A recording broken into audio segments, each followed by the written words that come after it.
मी जेव्हा वैभव नाईक यांनी सार्वजनिक बांधकाम खात्याचं ऑफिस नासधूस केली, तोडफोड केली असं म्हणणार नाही, नासधूस केली, तेव्हा मी त्यांची बाजू घेतली होती की केलं ते कमी केलं. महाराजांचा पुतळा कोसळणं ही काय साधारण गोष्ट नाही. आणि असं काय झालं असतं, म्हणजे असं काय जर झालं आहे तर जे वैभव नाईकांनी केलं ते कमी केलं, जास्त करायला पाहिजे होतं. तेव्हा मी त्यांची बाजू घेतली.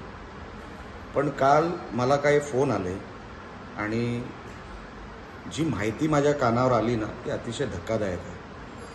म्हणजे देव करो ते सगळं खोटं निघावं, नाहीतर वैभव नाईकच सोडा, वैभव नाईकाचं कुटुंब पण महाराष्ट्रात राहू शकत नाही, असे प्रकार माझ्या कानावर आले.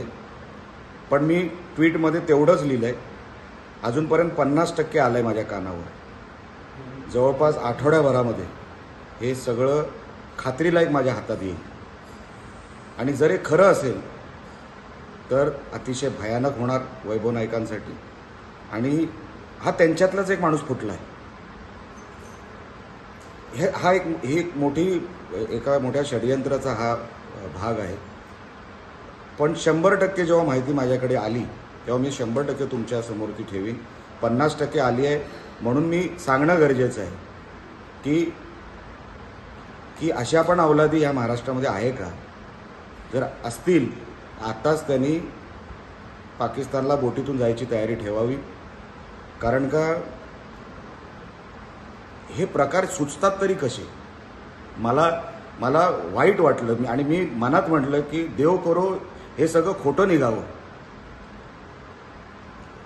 आणि जर हे खरं असेल ना तर खरोखरच आपलं राजकारण कुठल्या स्तराला चाललं आहे, कुठल्या दिशेने चाललं आहे हे म्हणजे कळायला मार्ग नाही. आपण कशासाठी करतो हे सगळं? काय कारण आहे त्याच्यामागे? फक्त एक पराभव, एक विजयासाठी, एक राजकारणाच्या विषयासाठी? कारण का निवडणुका जवळ आले त्याच्यासाठी? हे भयानक आहे. आणि म्हणून मी पुरावे सकट तुमच्याकडे येणार. मला एक 6-7 दिवसाचा कालावधी द्या.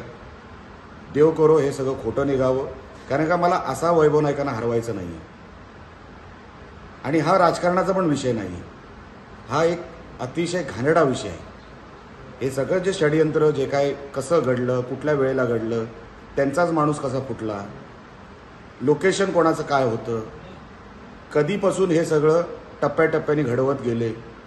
आणि नंतर तो 1:18 जो पुतळा कोसळताना बघितला तो हवेमुळे कोसळला की नेमकं काही कालावधीपासून एक वेगळं षडयंत्र त्याच्या मागे होतं, हे तुम्हाला काही दिवसानंतर मी तुमच्यासमोर ठेवीन.